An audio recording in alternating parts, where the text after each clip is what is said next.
जय हिंद दोस्तों मैं आलोक, आप सबका एआर कैंपस पे स्वागत है।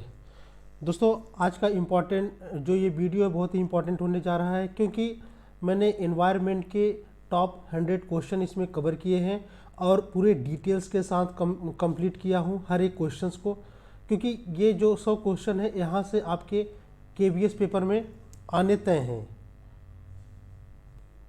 तो आप सभी इसको पूरा लास्ट तक वीडियो ज़रूर देखिएगा, क्योंकि आपके इस वीडियो से एक या दो क्वेश्चन, जितने भी इन्वायरमेंट के क्वेश्चन लगभग आपको फंसी जाएंगे। ठीक है, आइए हम स्टार्ट करते हैं अपने क्वेश्चन से। ठीक है, हमारा पहला क्वेश्चन है, किस राष्ट्र उद्यान को पूर्व में हेली राष्ट्र उद्यान कहा जाता था। बहुत इंपॉर्टेंट क्वेश्चन है, न कि ईवीएस और सीसेट के लिए, हर एक एग्ज़ाम के लिए बहुत इंपॉर्टेंट क्वेश्चन है। हेली राष्ट्र उद्यान पहले किसे कहा जाता था? तो हमारा इसका आंसर हो जाएगा जिम कॉर्बेट राष्ट्र उद्यान। क्या जिम कॉर्बेट राष्ट्र उद्यान ये कहाँ पाया जाता है? ये आपके उत्तराखंड के नैनीताल में पाया जाता है। ठीक है, जिम कॉर्बेट राष्ट्र उद्यान। आइए इसके बारे में कुछ चीज़ें जान लेते हैं। जैसे भारत का सबसे पुराना और सबसे पहला राष्ट्र उद्यान है, कौन सा है? ये जिम कॉर्बेट राष्ट्र उद्यान।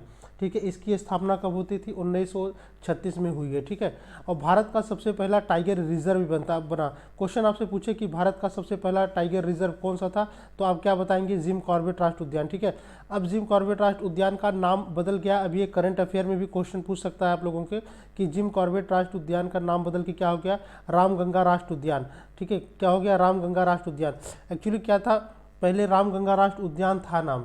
ठीक है, हेली के बाद रामगंगा राष्ट्र उद्यान बना, फिर उसके बाद जिम कॉर्बेट बना दिया। अब ये फिर से ही अब जिम कॉर्बेट राष्ट्र उद्यान न होकर क्या है, रामगंगा राष्ट्र उद्यान कर दिया गया है। ठीक है, आइए नेक्स्ट क्वेश्चन देखते हैं।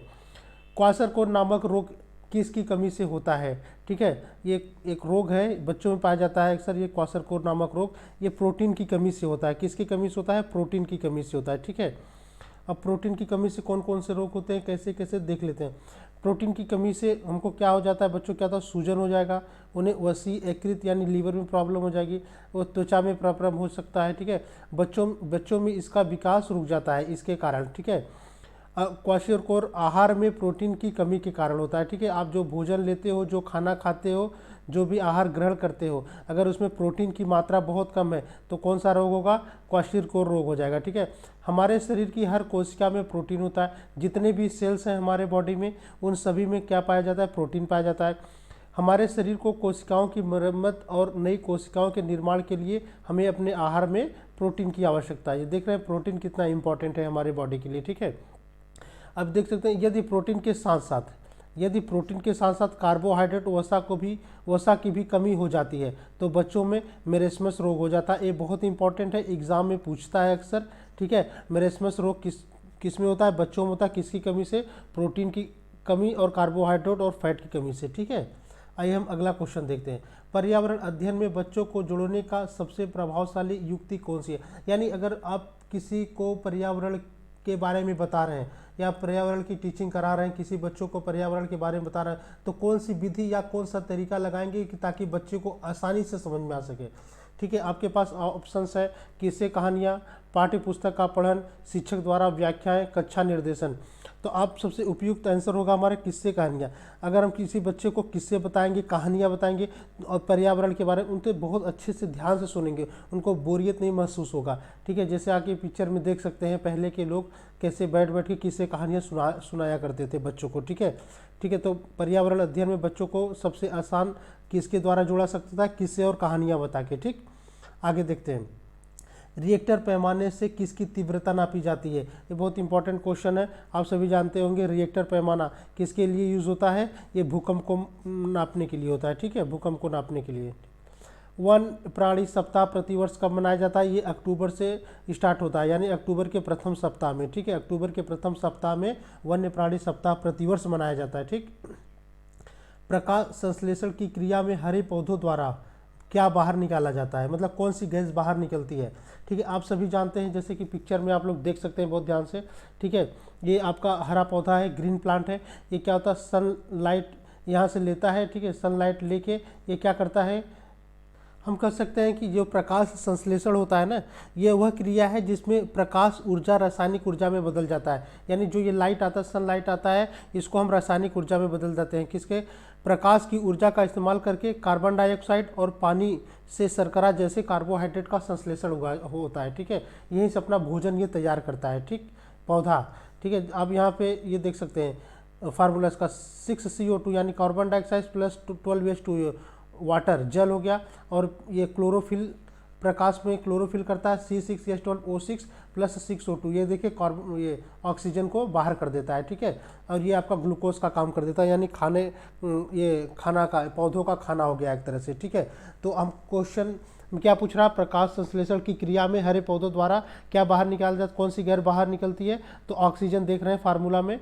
ठीक है, ऑक्सीजन बाहर निकाला जाता है। ठीक है, आगे देखते हैं। चावल को पॉलिश करने पर कौन सा विटामिन नष्ट हो जाता है? आप लोग जानते हैं थायमिन नष्ट हो जाता है। ठीक है, थायमिन नष्ट हो जाता है। लौंग और केसर पौधे के किस भाग से प्राप्त होता है? बहुत ही इंपॉर्टेंट क्वेश्चन है, कितनी बार एग्जाम में पूछा गया है ये क्वेश्चन। जो लौंग और केसर, सबसे पहले आप देखिए लौंग का पेड़ है। ठीक है, ये देखिए आप पिक्चर में लौंग का पेड़ है और ये केसर का पेड़ है। ठीक, अब आप देख रहे हैं ये लौंग कहाँ पे हो रहा है? ये फूल है इसका। ठीक है, इस पेड़ का ये फूल है, ये फ्लावर है इसका। तो ये लौंग कहाँ से होता है? फूल से होता है। अब केसर में देखिए फूल है ना, ये केसर में ये पंखुड़ियाँ देख रहे हैं इसकी ना, ये केसर है यही। ठीक है, अब ये फूल में से ही निकलता है। तो हमारा क्या आंसर हो गया आपका? ठीक है, फूल हो गया। ठीक, क्या? फूल। ठीक है, अब क्वेश्चन अगर आप पूछे तो आप नहीं भूलोगे। ठीक है, लौंग और केसर पौधे के किस भाग से प्राप्त होता है? तो फूल से प्राप्त होता है। ठीक, आगे देखिए।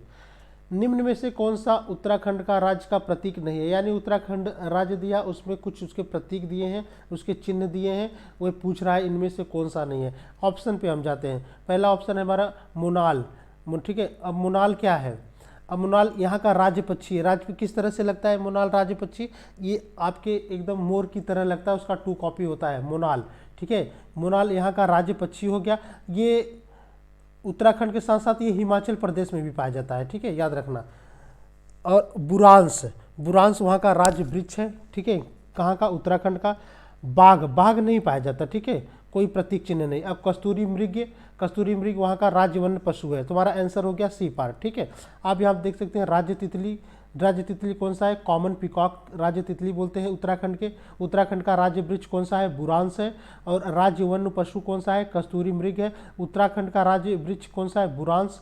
और राज्य पक्षी कौन सा है? मोनाल। ठीक है, और उत्तराखंड में 2 इंपॉर्टेंट राष्ट्रीय उद्यान पाए जाते हैं, एक फूलों की घाटी और एक नंदा देवी राष्ट्रीय उद्यान। ठीक है, और जिम कॉर्बेट मैंने आपको पहले ही क्वेश्चन बताया था। ठीक है, और आप यहाँ पे मैप में देख सकते हैं उत्तराखंड, यहाँ पे क्वेश्चन पूछता है उत्तराखंड कितने राज्यों से सटा है? तो ये 2 राज्यों से सटा है, एक हिमाचल प्रदेश और एक उत्तर प्रदेश। ठीक है, उत्तर प्रदेश से ही अलग होके बना है। ठीक है, उत्तराखंड। अब क्वेश्चन उठता है कि उत्तराखंड उत्तर प्रदेश से कब अलग होके बना? तो ये बना था 9 नवंबर 2000 में। ठीक है, 9 नवंबर 2000 में। ठीक,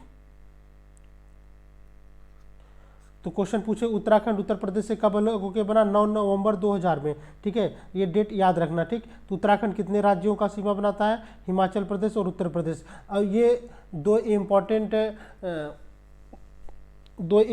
मतलब कंट्रीज को टच करता है। एक होता है कि यहाँ पे नेपाल। ठीक है, नेपाल, और यहाँ पे एक तिब्बत। ठीक, चाइना का तिब्बत। तो तिब्बत और नेपाल से भी टच होता है उत्तराखंड। इतनी बातें आप याद रखना। ठीक, आगे आइए। स्थानों, दूरियों और दिशाओं की सापेक्ष स्थिति को समझने की क्षमता है, किसमें क्षमता है? ये चित्रण कौशल में आता है। किसी स्थान को मतलब किसी स्थान की स्थिति को समझना है, कितनी दूरियों पे है, किस दिशा में है, ये सब किसके द्वारा? ये मानचित्रण या चित्रण कौशल के द्वारा समझा जा सकता है। ठीक है, हमारा आंसर नंबर डी हो गया। ठीक, हमारे पर्यावरण को बचाने के लिए 3 प्रकार के आर हैं। ठीक है, हमारे पर्यावरण को बचाने के लिए 3 प्रकार के आर हैं। अब 3 प्रकार का आर कौन कौन सा है? आप यहाँ पे देख सकते हैं, रेड्यूस, रिसाइकिल और रीयूज। रेड्यूस मतलब कम उपयोग, रिसाइकिल माने पुनः चक्रण, रीयूज माने पुनः उपयोग। इन तीनों आर को हम यूज करके, यानी इन नियम का उपयोग करके हम पर्यावरण में बढ़ रहे अपशिष्ट को कम कर सकते हैं और इनसे हो रहे पर्यावरण को नुकसान से भी बचा जा सकता है। आइए हम एक एक करके समझते हैं। पहले जो है आपका रेड्यूस। रेड्यूस माने क्या होता है? कम उपयोग। किसका कम उपयोग? इसका अर्थ है कि आपको कम से कम वस्तुओं का उपयोग करना चाहिए। ठीक है, जैसे जैसे आप कर सकते हैं, आप बिजली के पंखे हुए, बल्ब के स्विच बंद करके बिजली बचा सकते हैं। ठीक है, आप टपकने वाले नल की मरम्मत करके जल को बचा सकते हैं। आपको आहार व्यर्थ नहीं करना चाहिए, यानी आहार जो खाते हैं उसे खराब नहीं करना चाहिए। ठीक है, तो यही बोल रहा है कम से कम यूज़ करके आप पर्यावरण को बचा सकते हैं। और दूसरा है पुनः चक्रण। अब इसमें क्या होता है पुनः चक्रण, यानी रिसाइकिल में, जैसे इसका मतलब होता है जैसे आपको प्लास्टिक हुआ, कागज़ हुआ, कांच, धातुओं की वस्तुएं बनानी चाहिए। ठीक है, क्यों बनानी चाहिए कि जब तक अति आवश्यक न हो इनका नया उत्पादन मतलब करना नहीं चाहिए। ठीक है, ज़्यादा से ज़्यादा आपका इसका रिसाइकिल करना चाहिए। ठीक, अब आगे देखते हैं इसमें पुनः उपयोग। पुनः उपयोग में क्या है, यह पुनः चक्रण से भी अच्छा तरीका है, क्योंकि पुनः चक्रण में कुछ ऊर्जा तो खत्म होती है। ठीक है, पुनः चक्रण में कुछ ऊर्जा खत्म होती है, और पुनः उपयोग के तरीके में आप कुछ वस्तुओं को बार बार उपयोग कर सकते हैं। ठीक है, जैसे लिफाफा के फेंकने की अपेक्षा आप फिर से उपयोग में ला सकते हैं। ठीक है, यही है हमारा पर्यावरण। तो आंसर आपका कहाँ कौन सा आंसर है?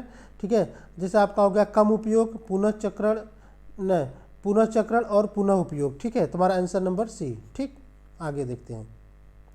ऊर्जा का अप्रदूषित स्रोत कौन सा है, मतलब कौन सा ऊर्जा का जो प्रदूषण नहीं करता है। तो आप एक नाभिकीय ऊर्जा, आपको पता है नाभिकीय ऊर्जा में प्रदूषण होते हैं। ठीक है, पेट्रोल में और डीजल में भी, लेकिन जो सौर ऊर्जा है ना वो अप्रदूषित स्रोत है। आगे देखिए, जब ध्रुव से भूमध्य रेखा की ओर बढ़ते हैं तब जैव विविधता क्या होती है। पहले आप ध्रुव समझेंगे, भूमध्य रेखा समझेंगे। आप ये देख रहे हैं हमारा अर्थ है। ठीक है, अर्थ में हमारा यहाँ होता है पोल।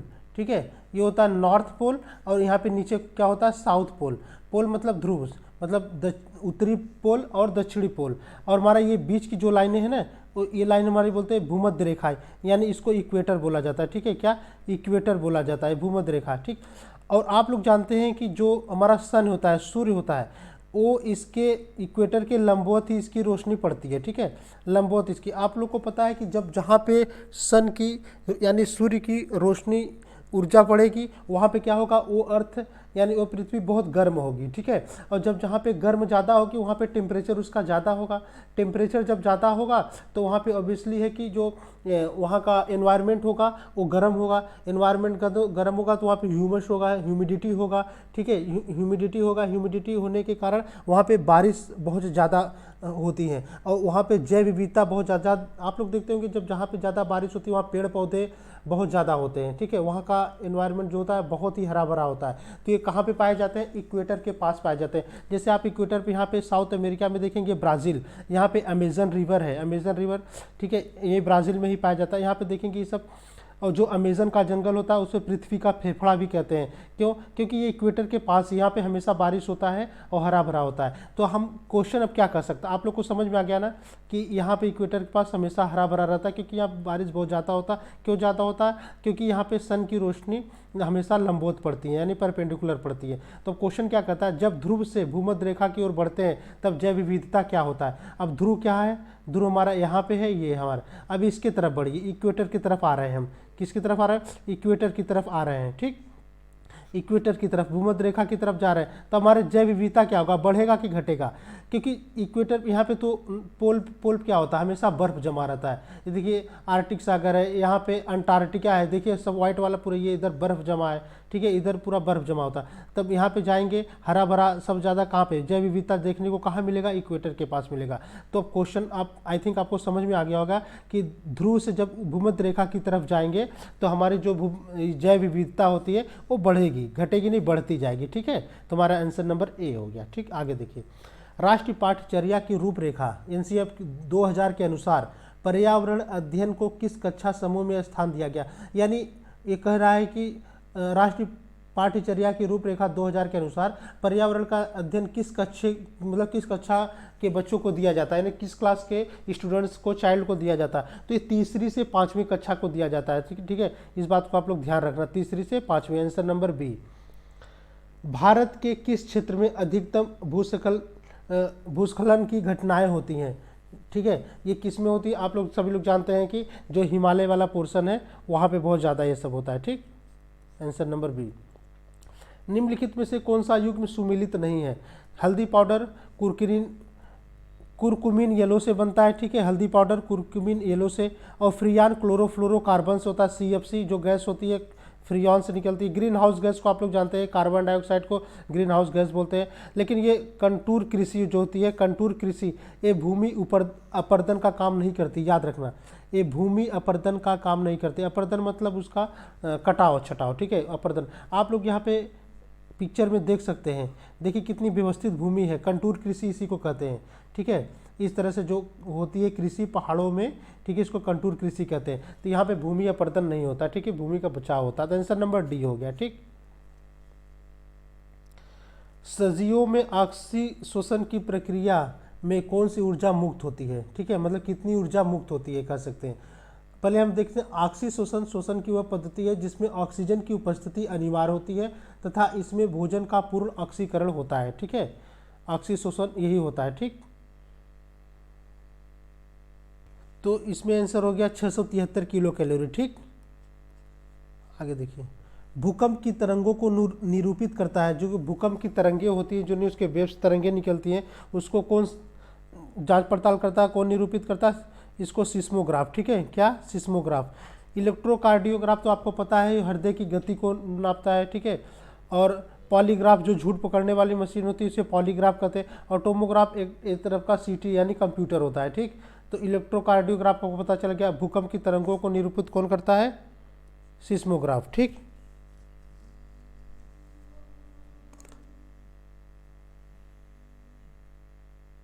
नेक्स्ट क्वेश्चन देखते हैं। मानव पर्यावरण संबंध एक डैश संकल्पना है। अब मानव पर्यावरण का संबंध क्या हो सकता है, नकारात्मक हो सकता है, घनात्मक हो सकता है, या संज्ञानात्मक हो सकता है, या इनमें से सभी हो सकता है। तो आप बताइए। तो मानव पर्यावरण का संबंध एक पॉजिटिविटी होता है, घनात्मक होगा न कि नकारात्मक, ठीक है, घनात्मक होगा। तो आंसर नंबर हमारा बी हो गया, ठीक। किसी खाद्य श्रृंखला की प्रथम कड़ी सदैव हरे पादप होते हैं, ठीक है, ये क्यों होता है, ठीक, क्योंकि ये सूर्य के प्रकाश में वायुमंडलीय कार्बन डाइऑक्साइड का स्थिरीकृत करते हैं। इसके पहले मैंने अभी क्लोरोफिल यानी प्रकाश संश्लेषण के बारे में बताया था ना, उसी से मिलता जुलता ये क्वेश्चन है, ठीक है। तुम्हारा आंसर नंबर क्या हो गया, सी, ठीक। पृथ्वी की सतह का कितना % भाग जल से घिरा हुआ है। जैसा कि आप पिक्चर में देख सकते हैं, फोटो में देख सकते हैं कि ये पूरा आपका पृथ्वी है, ठीक है, पृथ्वी आप लोग देख रहे हैं, ये हो गया आपका स्थल, ठीक है, ये सब जो ये वाला पोर्शन ये सब हो गया आपका स्थल। और जो ये ब्लू कलर का देख रहे हैं ना, ये पूरा वाटर है। तो आप यहाँ से एक अनुमान लगा सकते हैं कितना वाटर है, ठीक। तो 71%, इसका आंसर होगा 71%, ठीक है। तो 71% क्या है, जल से घिरा हुआ है, ठीक। उच्चतम न्यायालय ने सरकार को निर्देश किया है कि यमुना के जल की गुणवत्ता कम से कम ग्रेड C स्तर तक बनाए, जिससे उसे लोगों के पीने योग्य बनाकर उपलब्ध कराया जा सके। अब इसमें क्वेश्चन पूछा हुआ है ग्रेड C स्तर क्या है, यानी जो C लेवल है, ग्रेड C लेवल, उसका मतलब क्या होता है, यानी इसको हम कह सकते हैं शुद्ध जल नहीं होगा, थोड़ी मात्रा में प्रदूषित जल नहीं, औसत दर्जे का प्रदूषित जल, ये आपका आंसर है, ठीक है, क्या है, औसत दर्जे का प्रदूषित जल, यही ग्रेड C स्तर के अंतर्गत आता है, ठीक। बाढ़ से समोद्भिद पौधे मर जाते हैं क्योंकि, पहले समझिए आप समोद्भिद होता क्या है, ठीक है, समोद्भिद आप किसको कहते हैं। जैसे यहाँ पे देख सकते हैं नीचे लिखा है, बाढ़ के पानी से जो मिट्टियों के सूक्ष्म छिद्र ढक जाते हैं, जिससे पौधों की जड़ों तक ऑक्सीजन आपूर्ति बाधित हो जाती है। अपर्याप्त ऑक्सीजन के कारण मूल जड़ में श्वसन रुक जाता है, जिससे समोद्भिद पौधे मर जाते हैं, ठीक। तो अपर्याप्त ऑक्सीजन, जहाँ पे जिस जड़ को, जिस पेड़ को अपर्याप्त मतलब प्रॉपर तरीके से ऑक्सीजन नहीं मिल पाता है, ठीक है, वो सब समोद्भिद पौधे के अंतर्गत आते हैं, ठीक है। तो इसमें आपका आंसर क्या हो गया, पौधों का कोशिका रस सांद्र हो जाता है, वही मतलब कोशिका जो रस है वो बंद हो जाता है, ठीक है। आंसर नंबर हमारा सी हो गया, ठीक। काजीरंगा राष्ट्रीय उद्यान प्रसिद्ध है, किसके लिए प्रसिद्ध है, पहले आप जानिए कि काजीरंगा राष्ट्रीय उद्यान है कहाँ। यह पाया जाता है आपके असम में। कहाँ पाया जाता है आपके, काजीरंगा राष्ट्रीय उद्यान असम में पाया जाता है। आपका सीटेट में एक बहुत अच्छा क्वेश्चन बनता है कि बम्बू के घर यानी बांस के घर कहाँ बनाए जाते हैं, तो असम में बनाए जाते हैं, ठीक है। तो काजीरंगा नेशनल पार्क, देखिए असम के 7 इंपॉर्टेंट पार्क हैं, कौन कौन से हैं, Kaziranga national park, Manas national park, Nameri national park, Dibru Saikhowa national park, Rajiv Gandhi Orang national park, Dehing Patkai national park. ठीक है, आपका ये 7 जो है पूरे आपके जो इम्पोर्टेंट असम के राष्ट्रीय उद्यान। ठीक, तो अभी क्वेश्चन पूछा काजीरंगा राष्ट्रीय उद्यान जो है किसके लिए फेमस है। आप यहाँ पे देख सकते हैं ये गैंडे की तस्वीर है और ये देख रहे हैं एक सींग वाला गेंडा। ठीक है, एक सींग वाला गेंडा के लिए प्रसिद्ध है। ठीक है, काजीरंगा राष्ट्रीय उद्यान। ठीक, आगे देखिए, विश्व पर्यावरण दिवस मनाया जाता है, कब मनाया जाता है, बहुत इंपॉर्टेंट क्वेश्चन है। 5 जून को मनाया जाता है आपका विश्व पर्यावरण दिवस। और इस साल की 2022 की थीम क्या थी, ओनली वन अर्थ। ये बहुत इंपॉर्टेंट है थीम इसका। ठीक है, क्या है, only one earth, only one earth. ठीक है, केवल एक पृथ्वी इसका थीम है। ह्यूमस निर्माण में कौन सहायक होता है। अब सबसे पहले जानेंगे ह्यूमस होता क्या है। जो जीव जंतुओं के मृत अवशेष होते हैं ना, उन जब वो सड़ गल जाते हैं, यानी हम कह सकते हैं पशुओं के उत्सर्जित पदार्थ के जैविक अपघटन से बना काले भूरे रंग का पदार्थ है, पौधों में वृद्धि और विकास के लिए बहुत उपयोगी होता है।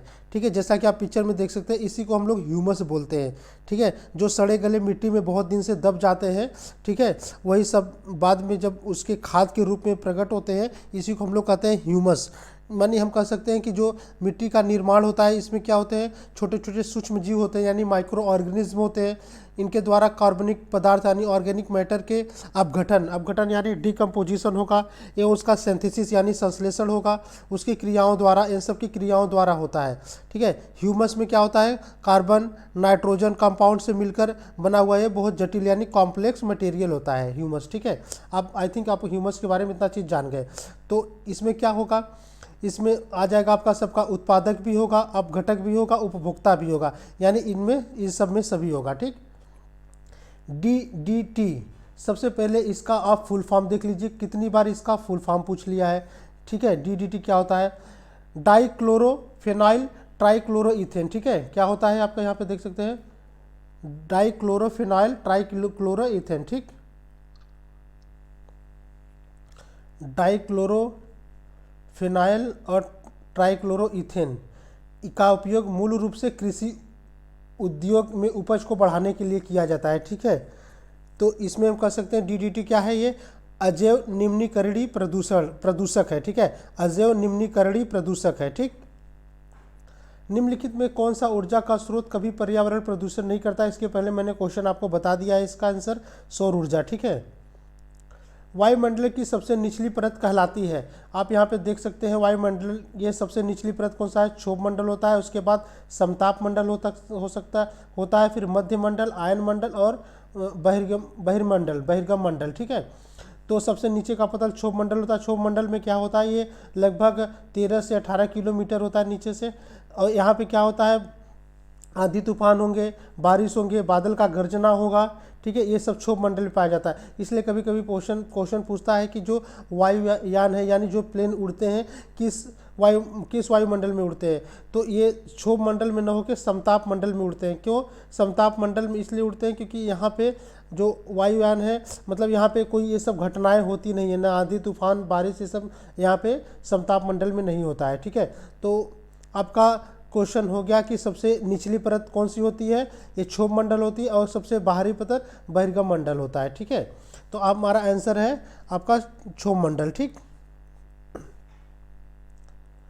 अम्लीय वर्षा का कारण निम्नलिखित में से किसका सांद्रता, यानी जो एसिड रेन होता है उसमें सबसे ज़्यादा क्या पाया जाता है, सल्फर डाइऑक्साइड और नाइट्रस डाइऑक्साइड। ठीक है, नाइट्रस डाइऑक्साइड, सल्फर डाइऑक्साइड और नाइट्रस डाइऑक्साइड पाया जाए, इससे SO2 NO2 ये दोनों मिलकर अम्लीय वर्षा का निर्माण करते हैं। ठीक, अत्यधिक चारण का परिणाम क्या है, आप देख सकते हैं जैसे पिक्चर में ये घास है, घास का मैदान है। अब ये घास का मैदान है, तो अभी जब घास है तो बारिश होगा तो यहाँ से जो पानी फ्लो होगा यानी पानी बहेगा तो ऊपर से बह जाएगा। आपकी जो ये मिट्टी है इसका कटाव नहीं होगा, यानी मिट्टी का अपरदन नहीं होगा। ठीक है, इसका अपरदन नहीं। लेकिन जब ये यहाँ पे बहुत सारे जानवर आ गए, यहाँ पे गाय आ गए, भैंस आ गए, बकरे आ गए, इस सबको घास को चर गए।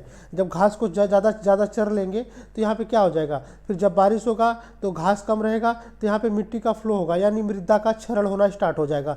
ठीक है, तो वही क्वेश्चन पूछ रहा है, अत्यधिक चारण का परिणाम क्या होता है, मृदा अपरदन।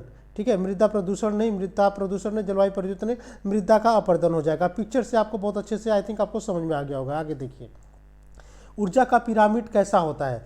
आप देख सकते हैं पिक्चर में पिरामिड का, ये ऊर्जा का पिरामिड है, ठीक है। ये होता है उत्पादक, प्राथमिक उपभोक्ता, द्वितीय उपभोक्ता और तृतीय उपभोक्ता, ठीक है। घास है, घास को खरगोश खाएंगे, ठीक है। और इस तरह से फिर उसके बाद सांप है, सांप के बाद यहाँ पे चील आ गया, ठीक है। ये सब क्या है? अपघटक हैं, ठीक है। अब जो पिरामिड होता है इसका पिरामिड हमेशा सदैव सीधा होता है, ठीक है। हमेशा या सीधा बोल सकते हैं या सदैव सीधा बोल सकते हैं ऊर्जा का पिरामिड। और इसमें सबसे इम्पॉर्टेंट चीज़ ये बोलता है कि जब एक लेवल से दूसरे लेवल में जाएंगे, दूसरे लेवल, तीसरे से चौथे, तो जो आपका 10% एनर्जी जो है ना वो लॉस हो जाता है, ठीक है। 10% एनर्जी लॉस हो जाता है प्रथम से दूसरे, दूसरे तीसरे, तीसरे चौथे में, ठीक। तो हमारा आंसर हो गया इसका ए पार्ट, ठीक। आगे देखिए, निम्नलिखित में से रोगों और उनके द्वारा प्रभावित अंगों को सुनियमित करके उसको बताइए। मतलब इसमें आपका दिया है रोग और इसमें प्रभावित अंग बताया। जैसे पीलिया, यानी इसको हम हाइपेटाइटिस भी बोलते हैं। पीलिया में क्या हो जाता है? पीलिया में हमेशा क्या हो जाता है? आप लोग बताइए। पीलिया होता है तो आपका लीवर खराब हो जाता है, यानी ये लीवर से यकृत से बीमारी है। रेबीज़ में जो कुत्ते उत्ते काटते हैं, आपका जो नर्वस सिस्टम होता है वो खराब हो जाता है।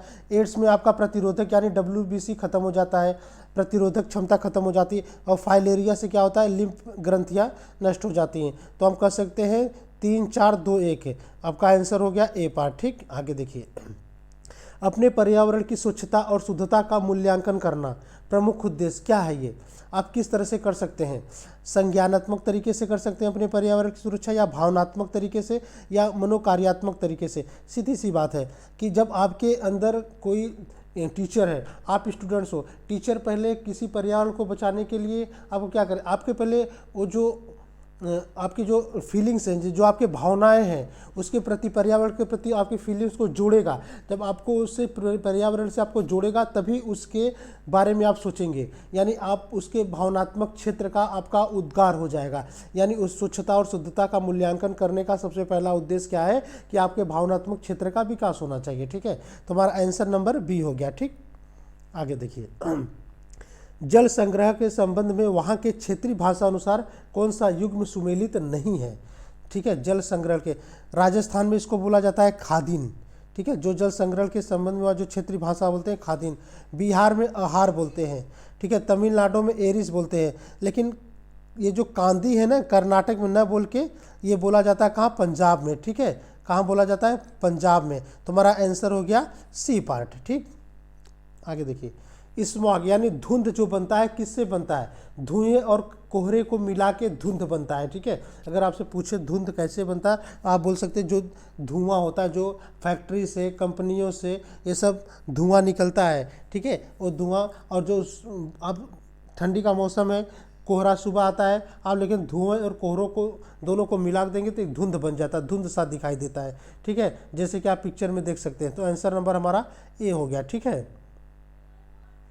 आगे देखिए, इन्हीं में जीव और संग्रहण उसके बारे में बताइए, इसी को मिलान करना है, ठीक है।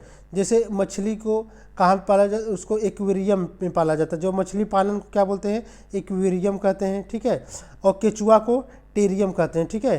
टेरेरियम केचुआ कहते हैं। और तितली को क्या कहते हैं? वाइवेरियम, ठीक है। वाइवेरियम तितली कहते हैं। और शाक को क्या कहते हैं? हार्वेरियम, ठीक है।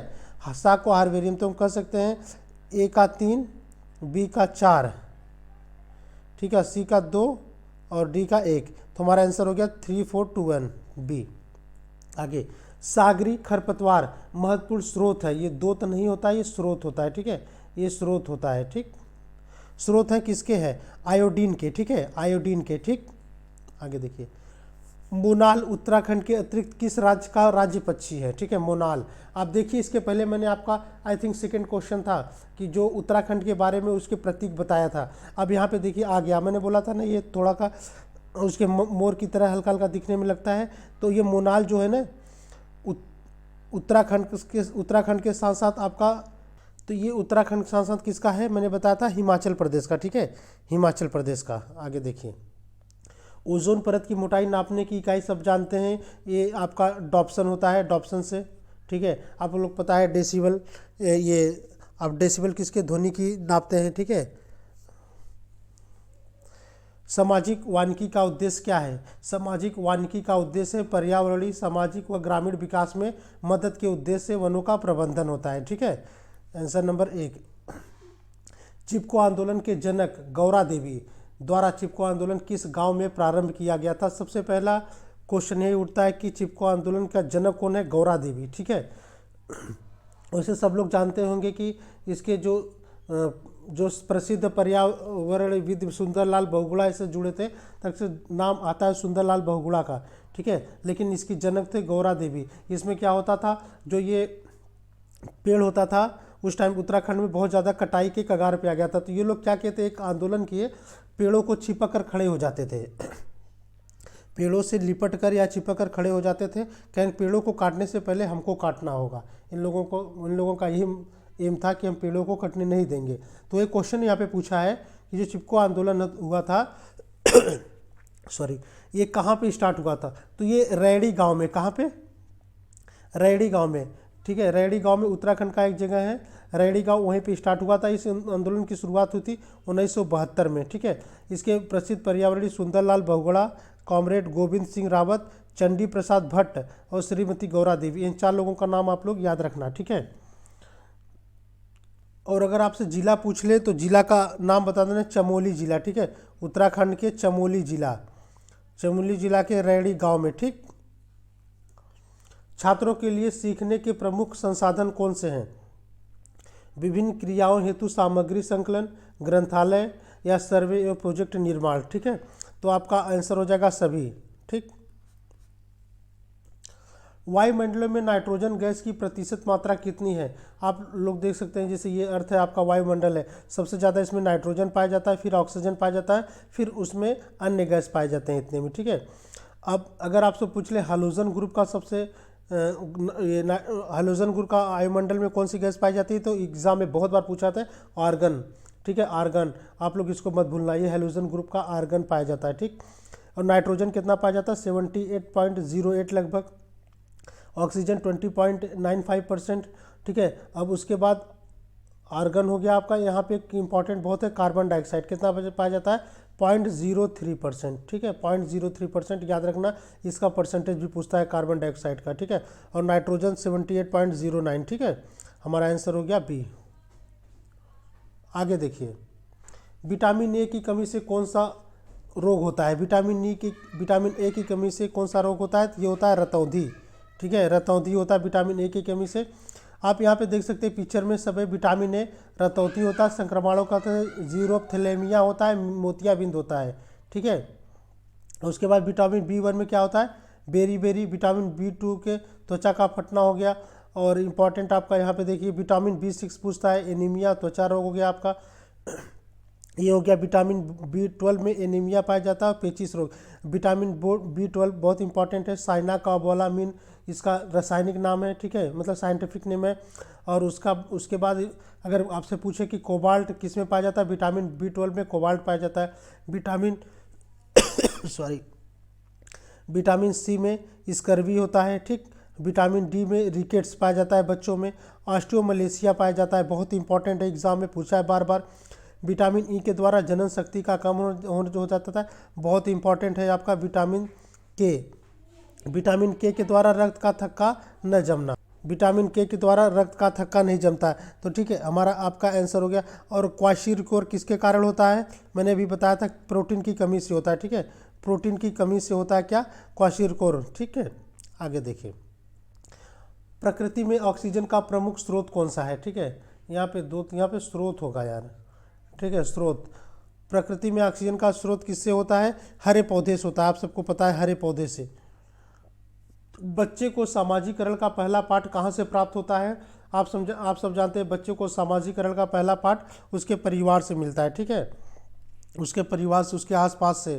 ठीक, निम्नलिखित अंतर्राष्ट्रीय संस्थाओं में कौन सी संस्था वन्यजीव संरक्षण के प्रति समर्पित है? ठीक है, तो आप यहाँ पे देख सकते हैं, इसका आंसर हो जाएगा, पहले आंसर बताते थे बी पार्ट, यूएनडीपी का फुल फॉर्म क्या है? यहाँ पे देखिए, यूनाइटेड नेशन डेवलपमेंट प्रोग्राम। ठीक है, ये पर्यावरण के संरक्षण के लिए जिम्मेदार है। फॉर्मेशन इसका कब हुआ था? 22 नवंबर 1965 को। इसका हेडक्वार्टर है न्यूयॉर्क में। ठीक है, और इसका फुल फॉर्म जान लीजिए, UNFPA, United Nations population fund, important है ये, यूनेस्को, 7 अप्रैल 1948 को, ठीक है। और इसका हेडक्वार्टर कहाँ है, एक मिनट,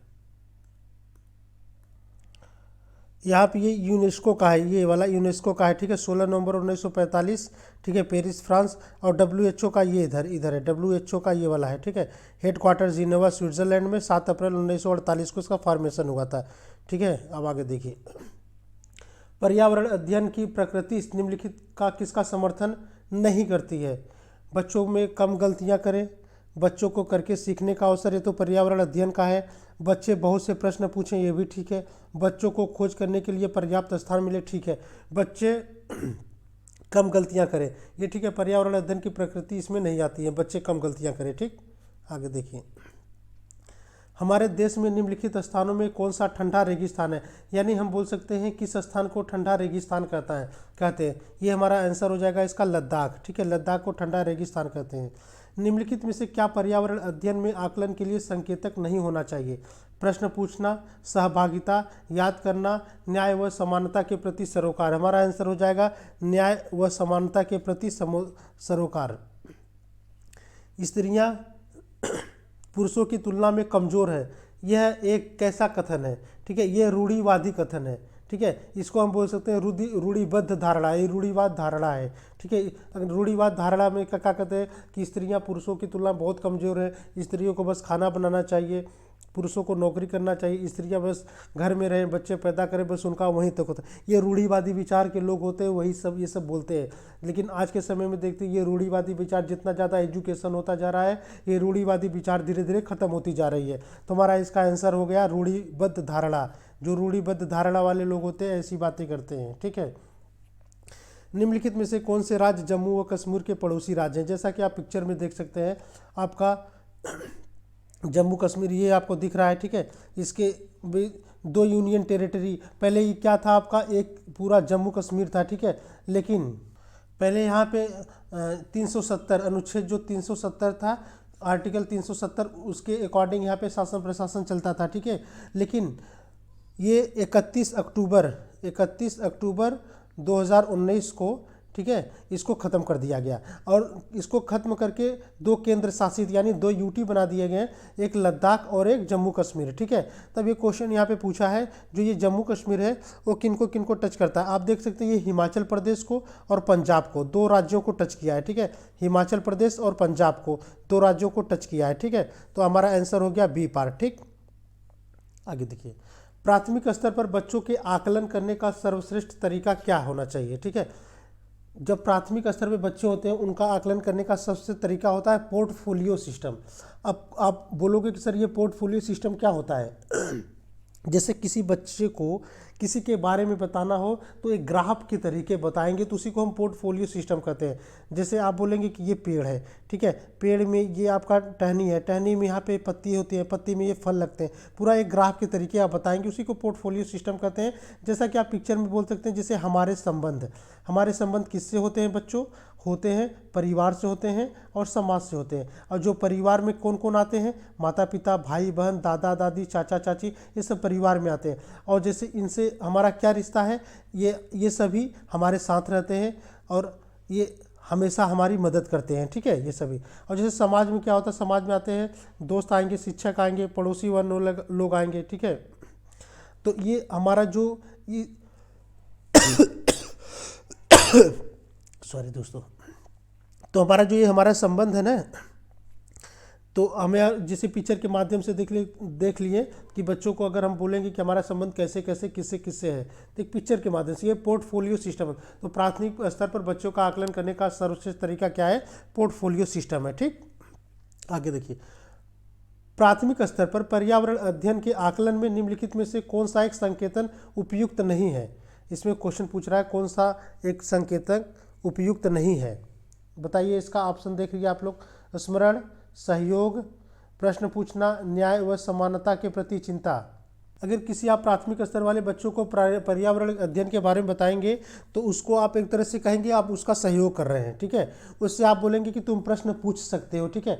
हम ये सब सहयोग करके प्रश्न पूछवा के उसके साथ न्याय व समानता के प्रति चिंता व्यक्त करेंगे, ठीक है। लेकिन जो स्मरण है, अगर हम किसी को मेमोराइज कर दें, मतलब माइंड में बता दें, स्मरण करा दें कि देखो यार ये पर्यावरण है, ऐसे ऐसे ये पर्यावरण ऐसे नुकसान होता है, इसको ऐसे बचाना, इसका कोई मतलब, इसका ज़्यादा ये उपयुक्त नहीं होता है। इसको संकेतक के रूप में नहीं देखते हैं, ठीक है। एक केवल कि उसको मेमोराइज करा दे, स्मरण करा दे, अरे मैं आपको स्मरण कराता हूँ, आप अभी भूल जाइए आप उसके प्रति। लेकिन जब उसको आप सहयोग करेंगे, उसके साथ जाके प्रैक्टिकली करेंगे, उससे बताएंगे, उससे बोलेंगे कि तुम प्रश्न पूछो, उसके यानी उसके न्याय और समानता के प्रति चिंता आप व्यक्त करेंगे, तो वो प्राथमिक स्तर पर पर्यावरण अध्ययन में आता है। तो हमारा आंसर हो जाएगा स्मरण, ठीक है। स्मरण एक उपयुक्त आंसर नहीं है इसका।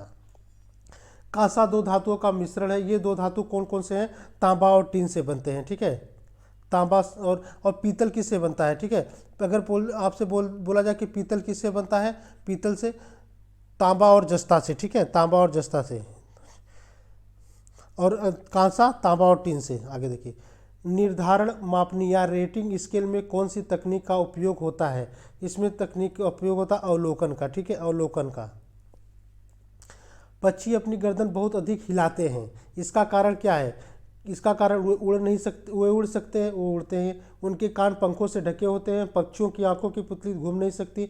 पक्षियों की आंखें छोटी होती हैं। तो जो पक्षी अपना गर्दन बहुत तेज़ी से हिलाते हैं ना, क्यों हिलाते हैं? क्योंकि उनकी आंखों की जो पुतली होती है ना, वो घूम नहीं सकती है, ठीक है। तो आंसर नंबर हमारा सी हो गया। भारोत्तोलक को प्राय मांसपेशी और बॉडी मास बनाने की आवश्यकता होती है। इस उद्देश्य के लिए उन्हें ऐसा आहार लेने की आवश्यकता है जो किससे भरपूर होना चाहिए? तो आप सब्जी जानते हो, प्रोटीन से भरपूर हो। सबसे ज़्यादा प्रोटीन किस में पाया जाता है दोस्तों? सोयाबीन में। निम्नलिखित में से जीवन प्रक्रियाओं का कौन सा युग्म पेड़ पौधों और जीव जंतुओं दोनों में मिलता है? ठीक है, दोनों किस में मिलता है? ये प्रजनन और अंकुरण, वृद्धि और अंकुरण, ठीक है, यानी प्रजनन और भोजन बनाना, वृद्धि और भोजन बनाना, या वृद्धि और प्रजनन। तो जो ये जीवन प्रक्रिया होता है ना पेड़ पौधों का, जीव जंतुओं का, और दोनों मिलता है, उसमें वृद्धि होती है और प्रजनन होता है। तो आंसर नंबर हमारा डी हो गया, ठीक है। ताजमहल के पीले होने के लिए कौन सा, मतलब ये निम्नलिखित में से कौन जिम्मेदार है? तो ये सल्फर डाइऑक्साइड, ठीक है। सल्फर डाइऑक्साइड के कारण ताजमहल का जो कलर है धीरे धीरे वो पीला हो रहा है, ठीक है। क्योंकि वहाँ पे आप लोग देखेंगे आगरा से ज़्यादा दूर मथुरा है नहीं, और मथुरा में वहाँ पे एक बहुत ही फेमस रिफाइनरी है जिसको हम बोलते हैं मथुरा रिफाइनरी, ठीक है। वहाँ से धुएं निकलते हैं, उसमें सल्फर डाइऑक्साइड पाया जाता है। वो सब आके ये ताजमहल की जो वाइट है संगमरमर, उसको नुकसान पहुँचा रहे हैं, ठीक है। तो वहाँ की जो वाइटनेस है अब उसको पीले में कन्वर्ट हो रहा है, ठीक है, और सल्फर डाइऑक्साइड के कारण होता है। पर्यावरण अध्ययन के एक अच्छे दत्तकार का मुख्य लक्ष्य होना चाहिए। एक अच्छे दत्तकार का मुख्य लक्ष्य होना चाहिए, क्या होना चाहिए? तो ये होना चाहिए अधिगम विचार के अवसर उपलब्ध कराना, ठीक है। आगे देखिए, आमतौर पर यह माना जाता है कि रात में जागने वाले जानवर हर चीज़ को जिस रंग में देखते हैं वे रंग कौन से हैं? आपको पता है कि रात में जागने वाले जानवर जैसे आपका उल्लू हो गया, कुत्ता हो गया, ये सब मतलब कौन से रंग देखते हैं राम? तो काला और सफ़ेद दो कलर ही देखते हैं ये लोग, रात में काला और सफ़ेद देखते हैं, ठीक है। निम्नलिखित में से हमारे देश के किस राज्य के अधिकतर लोग नारियल के तेल में पकी हुई समुद्री मछली खाना पसंद करते हैं? बहुत ही इंपॉर्टेंट क्वेश्चन है, एग्जाम में आया हुआ क्वेश्चन है और बार बार आता है ये लगभग क्वेश्चन, ठीक है। ये गोवा है, ठीक है, गोवा, ठीक। कहाँ के लोग हैं? गोवा।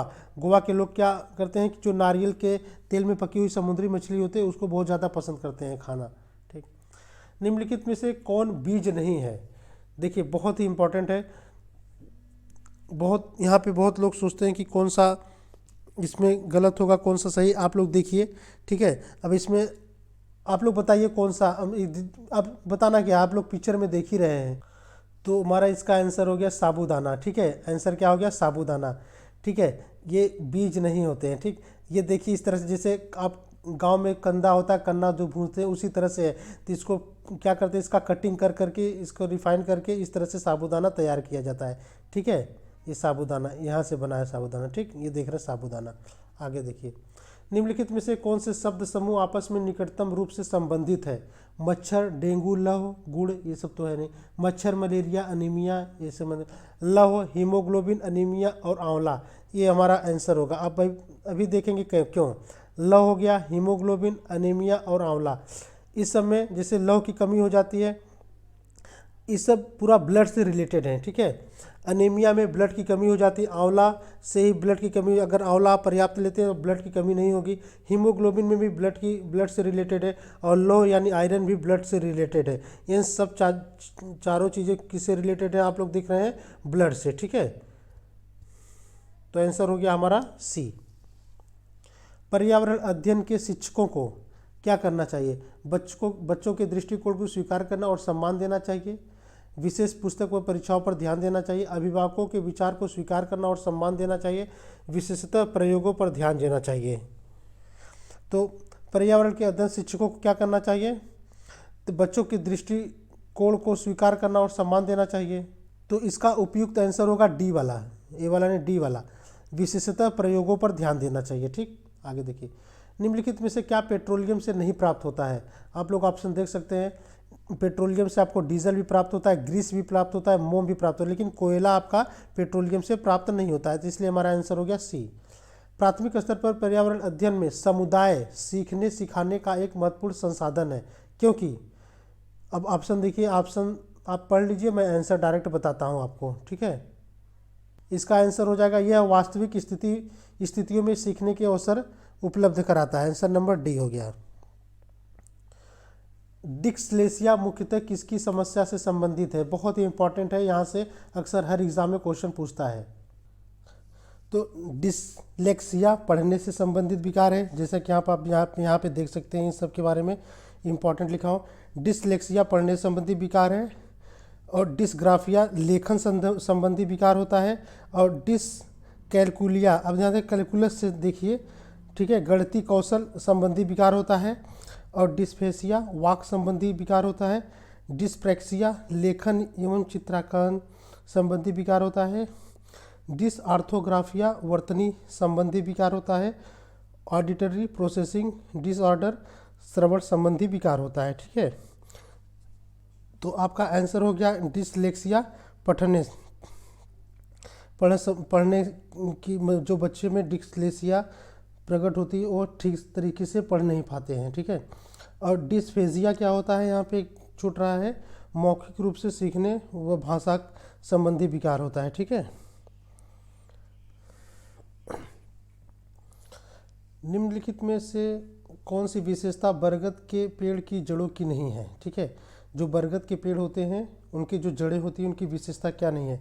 जड़ शाखाओं से नीचे लटकती है। जड़ें भोजन का भंडारण करती हैं। इसमें जमीन के भीतर जड़ें होती हैं, ठीक है।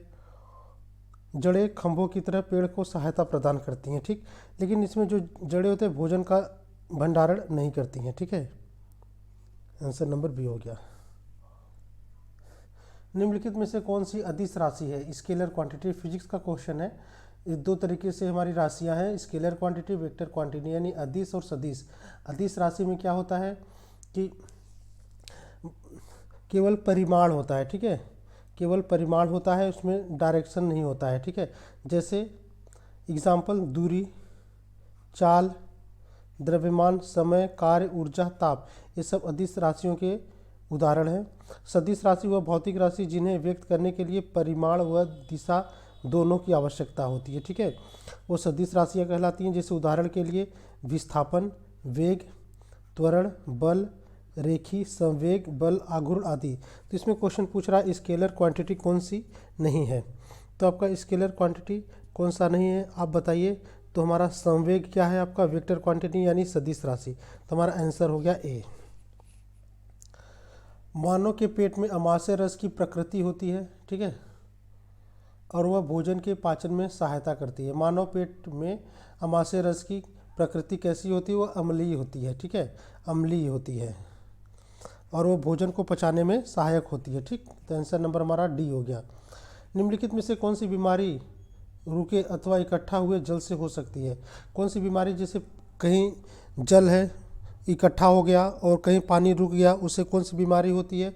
आप लोग बताइए, मलेरिया। ठीक है, मलेरिया आंसर नंबर ए।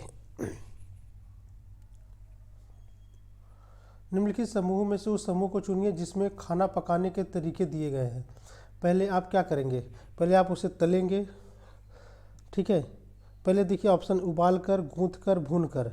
बताइए क्या करेंगे? पहले उसे क्या करेंगे? आप सेकेंगे, तलेंगे, फिर भूनेंगे। ठीक है, आंसर नंबर हमारा बी हो गया। भारत के मानचित्र में झारखंड कहाँ स्थित है? यहाँ से क्वेश्चन मैप से एक जरूर आएगा आपके सीटेट केवीएस में। ठीक है, आप पहले झारखंड देखिए, झारखंड कहाँ है आपका? ये देखिए झारखंड यहाँ पे है। और झारखंड से सटे राज्य कौन कौन से हैं? इधर से देखिए, बिहार है, उत्तर प्रदेश है, ठीक है, और आपका ये छत्तीसगढ़ है, और उड़ीसा है, पश्चिम बंगाल। आप सीधा देखिए, झारखंड से तो अलग हुआ है, ठीक है, बिहार से ही अलग होगा झारखंड, और झारखंड के बगल में छत्तीसगढ़, उड़ीसा, वेस्ट बंगाल। ठीक है, इतने हैं। ठीक, अब एक क्वेश्चन पूछ रहा है, भारत के मानचित्र में झारखंड कहाँ स्थित है? ऑप्शन पे जाइए। उड़ीसा के उत्तर में आपका उड़ीसा कहाँ है? उड़ीसा ये है आपका। ठीक है, अब कैसे आप पूर्व, पश्चिम, उत्तर, दक्षिण देखते हैं? ये देखिए, ये आपका ईस्ट होता है, ये वेस्ट होता है, ये नॉर्थ होता है, ये साउथ होता है, यानी ये आपका पूर्व, पश्चिम, उत्तर, दक्षिण। अब उड़ीसा के संदर्भ में देख रहे हैं, उड़ीसा के संदर्भ देख रहे हैं, ऐसे देखिए, ये ईस्ट हो गया, वेस्ट हो गया, नॉर्थ हो गया, साउथ हो गया। पूछ रहा है झारखंड कहाँ है? उड़ीसा के उत्तर में। तुम्हारा आंसर ही पहला सही हो गया। अदर ऑप्शन चेक कर लेते हैं। पश्चिम बंगाल के पूर्व में आपका ये वेस्ट बंगाल यहाँ पे है। पूर्व तो इसका ये हो गया ना, ये पश्चिम में है, झारखंड इसके पश्चिम में है। ठीक है, छत्तीसगढ़ के दक्षिण पूर्व में आपका छत्तीसगढ़ ये है ना, छत्तीसगढ़ के ये उत्तर हो गया, ये पूरा हो गया, यानी उत्तर पूर्व के बीच में है। आपका दक्षिण तो इधर हो गया ना, ये भी गलत हो गया। उत्तर प्रदेश के पश्चिम में आपका उत्तर प्रदेश तो ये है, झारखंड ये है, आपका पूरब ये होता है, पश्चिम ये होता है, ये उत्तर होता है, ये नॉर्थ हो गया, ये साउथ, दक्षिण, तो ये बीच में है ना, मतलब दक्षिण और पूरब के बीच में है। ठीक, उत्तर प्रदेश के। तुम्हारा आंसर हो गया ए पर। मानव पर्यावरण संबंध एक डैश संकल्पना है। वही पुराना वाला रिपीटेड हो गया क्वेश्चन, ये घनात्मक है। ठीक है, किसी खाद्य श्रृंखला की प्रथम कड़ी सदैव हरे पादप होते हैं क्योंकि वे सूर्य के प्रकाश, एक क्वेश्चन रिपीट हो रहे हैं, एक सेकेंड। हाँ, इनमें से कौन सा बंदरगाह पूर्वी तट का सबसे गहरा भूमिवर्ती, यानी चारों ओर भूमि से घिरा पूर्ण रूप से सुरक्षित बंदरगाह है? अब देख रहे हैं, इनमें से कौन सा बंदरगाह पूर्वी तट का सबसे गहरा बंदरगाह है?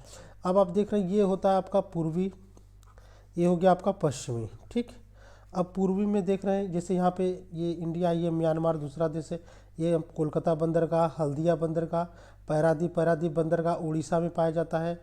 ठीक है, उड़ीसा में पाया जाता है। अब विशाखापट्टनम एक ऐसा बंदरगाह है जो सबसे गहरा बंदरगाह, ये आंध्र प्रदेश के तट पे है। ठीक है, विशाखापट्टनम, हमारा इसका आंसर हो गया विशाखापट्टनम। ठीक, और देख लेते एन्योर और चेन्नई बंदरगाह तमिलनाडु में, टूटिकोरिन तमिलनाडु का बंदरगाह है, बहुत इंपॉर्टेंट है। कांडला, ये कांडला बंदरगाह कहाँ पाया जाता है? वादीनार, कांडला गुजरात में पाया जाता है। मुंबई हो गया आपका यहाँ पे, नावा सेवा मुंबई में। ठीक है, ये अरेबियन सागर यहाँ पे हो गया, और यहाँ पे क्या है? बे ऑफ बंगाल। ठीक है, मार्मुगोवा गोवा में पाया जाता है बंदर। मैंगलोर, ये बेंगलोर कर्नाटक में पाया जाता है। कोच्चिन आपका केरला में। ये सब बंदरगाह है। ठीक, तो विशाखापट्टनम बंदरगाह कौन सा है? पूर्वी तट का सबसे गहरा बंदरगाह है। इनमें से कौन सा गैस ग्रीन हाउस गैस प्रभाव के लिए सबसे ज़्यादा उत्तरदायित्व है? आप देख सकते हैं, सबसे ज़्यादा है आपका कार्बन डाइऑक्साइड, ये वाला। ठीक, carbon dioxide, methane, halocarbons, ozone, nitrous oxide, ये सब जो है ना, ये सब ग्रीन हाउस गैसेस हैं। ठीक है, इसका आंसर हो गया कार्बन डाइऑक्साइड। इनमें से कौन जल प्रदूषण के स्रोत नहीं है? ठीक है, अब ये स्रोत हैं। ठीक, बार बार लिखा गया, ये स्रोत है। तो औद्योगिक अपशिष्ट कचरा जो है, ये जल प्रदूषण के स्रोत हैं। ठीक है, रेडियोधर्मी कचरा, ठीक है, ये भी है, रेडियोधर्मी जो कचरा निकलता है। कृषि जनित कचरा, ये भी अपशिष्ट है। खनन उप अपशिष्ट, जो खनन होते हैं, ये जल प्रदूषण के स्रोत नहीं है। आंसर नंबर डी है। भारत में बाढ़ संबंधी चेतावनी जारी कौन करता है? ये चेतावनी करता है सिंचाई और बाढ़ नियंत्रण विभाग। ठीक, आगे देखिए, ग्राम पंचायत का कार्य क्या होता है? जल संसाधनों का रख रखाव करना, स्कूलों का निर्माण करना, बीपीएल लाभार्थियों की सूची तैयार करना, ये सभी ग्राम पंचायत का काम होते हैं। ठीक, पर्यावरण अपघटन के कारण उत्पन्न होने वाले परिणामी खतरों में शामिल कौन से हैं? भूस्खलन हो जाता है, भूस्खलन हो जाता है, पर्यावरण अपघटन, बाढ़ एवं सूखा हो जाता है, ठीक है, वनों में अग्नि दुर्घटनाएं होती हैं, ये सभी।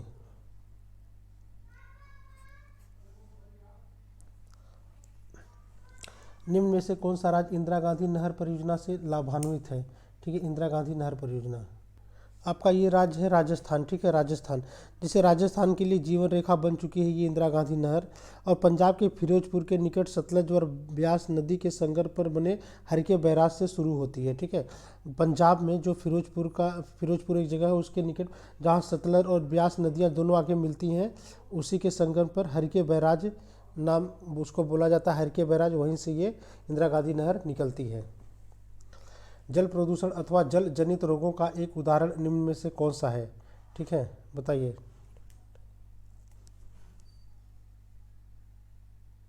ये हो जाएगा डायरिया, जो पेचिस नहीं होता, पेचिस पड़ने लगता है, डायरिया, अतिसार, ये जल प्रदूषण के द्वारा होता है, ठीक। भारत में प्रोजेक्ट टाइगर की शुरुआत कब हुई थी?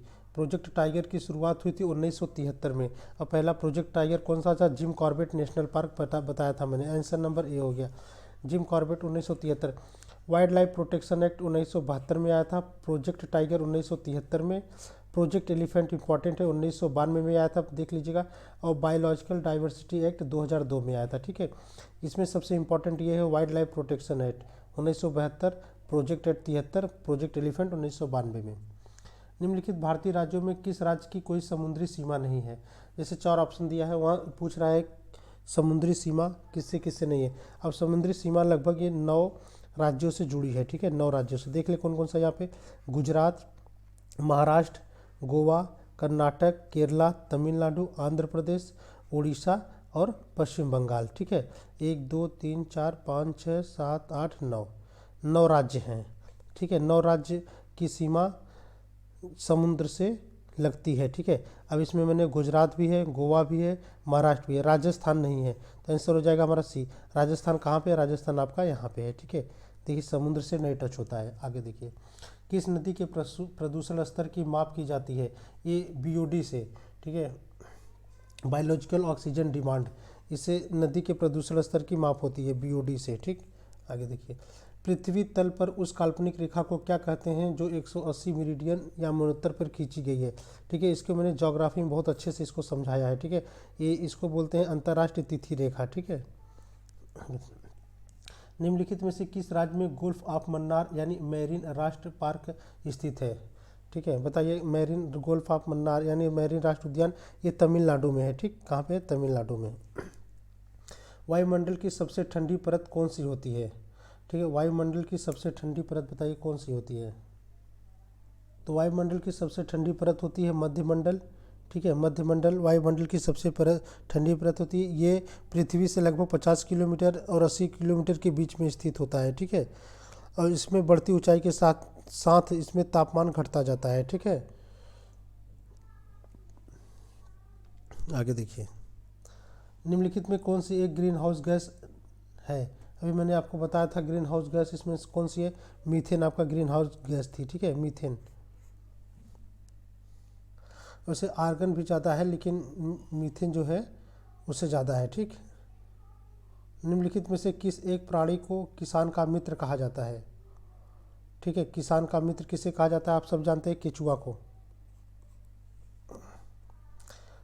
लाइकन है। लाइकन क्या होता है? लाइकन एक थैलोफाइट प्रकार का वनस्पति है जो कवक और शैवाल दोनों से मिलकर बनता है, लाइकन, ठीक है। ये एक अपघटक है, ठीक। CNG का ईंधन के रूप में किस में इस्तेमाल होता है? तो आप CNG किस में होता है? वाहन और उद्योग में इसका CNG का इस्तेमाल होता है। CNG का फुल फॉर्म क्या होता है? CNG का कॉम्प्रेस्ड नेचुरल गैस। पर्यावरण को बचाने के लिए चिपको आंदोलन से कौन सा राज्य जुड़ा हुआ है? बताया था स्टार्टिंग में ही, उत्तराखंड।